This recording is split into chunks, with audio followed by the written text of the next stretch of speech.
cha cha cha, Igbo kwenu, oe. Cha cha cha, Igbo kwenu, oe. Cha cha cha, Igbo kwenu, oe. Abia kwenu, oe. Anambra kwenu, oe. Ebonyi kwenu, oe. Enugu kwenu, oe. Imo kwenu, oe. Nigeria kwezuonu. Hello friends, families and loved ones. I welcome you all to my segment this evening.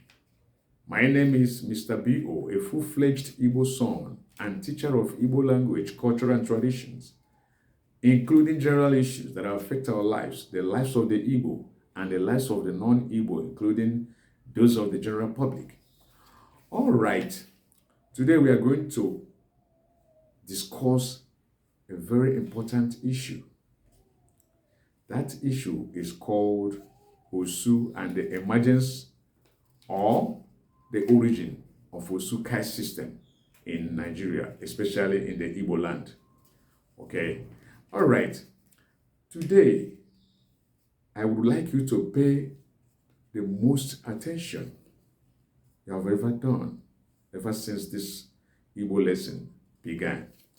All right, so pay attention. Let's begin. OSU, as people know it or call it, is an Igbo name for outcast. Outcast. We know what outcasts are, or simply put, pariah. You know, in Igbo land, there are people you don't associate with. Not that you don't buy and sell with them, especially in these modern times. We buy and sell with them. We even dine with them as well. But there are certain things we don't do together with them. Okay, we don't intermarry. We don't marry their daughters. They don't marry ours. We don't marry, their sons don't marry our daughters. Okay, and their sons don't marry our daughters. Our daughters don't marry their sons, and their daughters don't marry our sons. So it's just like that. They are Igbos as well, where there is no blood, kind of bloodline that we share alongside them. But just because of the word OSU, we tend to kind of isolate ourselves from them. Okay, now, this OSU caste system, which is prevalent in Igbo land, started like this. In the olden days, the Igbo great men are known by how many slaves they had. They were known by how many slaves they had. And how did they get slaves? They usually engage themselves in intercommunal wars. Most times you will hear people talking about land boundaries. Maybe this particular land could be a very fertile land, and once another community got to know about it, I'm talking about those days, once another community with whom they share a boundary got to know about how fertile the land was, they would become interested in the land. Then they would go and face the owners of the land, even when they knew full well that the land did not belong to them. They would still forge ahead to drag the land with the rightful owners. Now, at a time, the leaders or the Eze means king, or the Ezes, their own king, the other people's king, and the king of the people who were suddenly interested in the land, saying that the land belonged to them, would kind of meet and say, okay, this is how we are going to do it. There would be a war or a fight between the two communities. Either of the communities will take the land. Okay? If this community wins, the community will take the land. If the other community wins, the other community will take the land. So they will reach an agreement. Then a fight will ensue. Once this fight ensued, there will be bloodshed. Certainly when there's a war, bloodsheds will certainly take effect. So during the fight or during the war, At the end of, before the war would end, some people would fall. You understand what I mean by falling? I wouldn't want to use the other name for it. Some people would fall. That's the thing that's usually prevalent in wars. Then the other group or party who has upper hand will now take those people that are still living, the people from the other side, they will now take them home. They are called, now when they are taken home, they are called captives. Okay, they've been captured. So once they are brought home, you understand, they are brought home by their captors.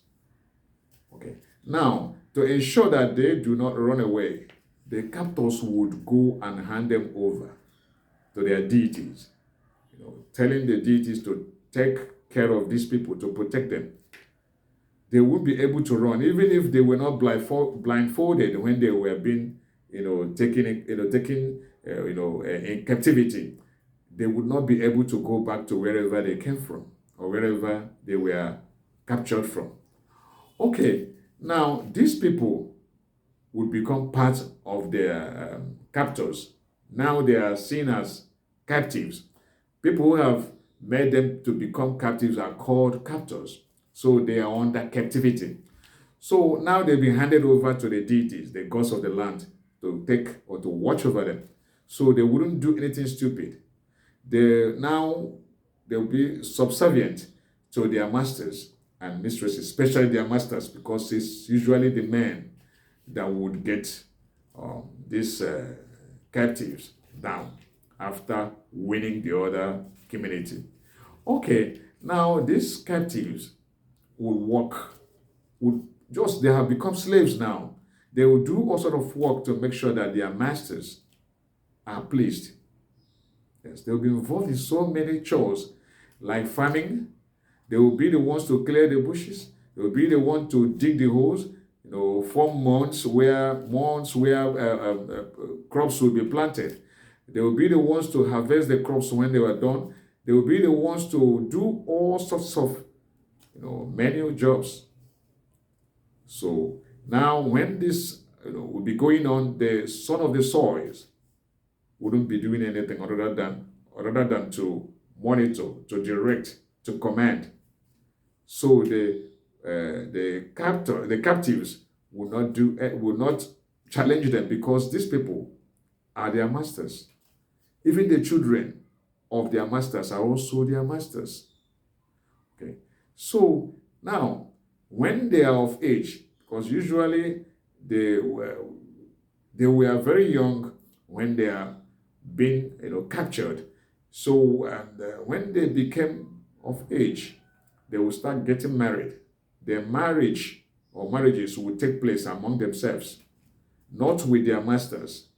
The son of the soils. That's what they are called. Their masters, people who own the soil. Okay. Now, after they are all married, after they are getting married, they are of age, they start getting married among themselves there. They'll start, procreation. So the children automatically will also become slaves, otherwise known as the OSU. So this word OSU was not actually, a decision made by God, the creator of heaven and earth. No. It's a decision or a policy set up by men who went to another place, fought, and captured the people there, the young men and young women, and brought them back to their own land. And I'm talking about Igbo cities. Okay? Now, these captured people will serve the people who captured them all the days of their lives. The service does not have limit. Okay, you will serve us from so time to so time. No. When they die, the people when they become old and die, then the ones coming after them, that's the younger ones who will take up from where the old ones stopped. So the servitude will continue, years and ages. So that's just the peripheral. I will still talk about more of this when next we meet.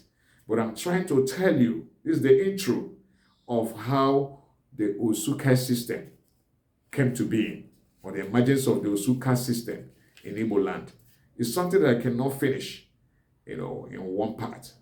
So when we meet again, I would like to dwell more, to give you more understanding about how the OSU caste system came to be in the Igbo land. All right, guys. I hope you actually get something from this topic today.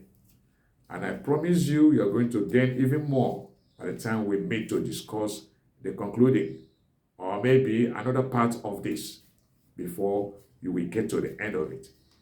All right, guys. Good to have you. I'm your host, Mr. B.O.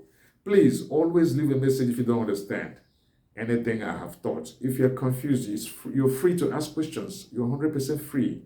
And I'll be here to answer your questions as soon as I get to the comment section and see what the question is all about. Okay, feel very free with me.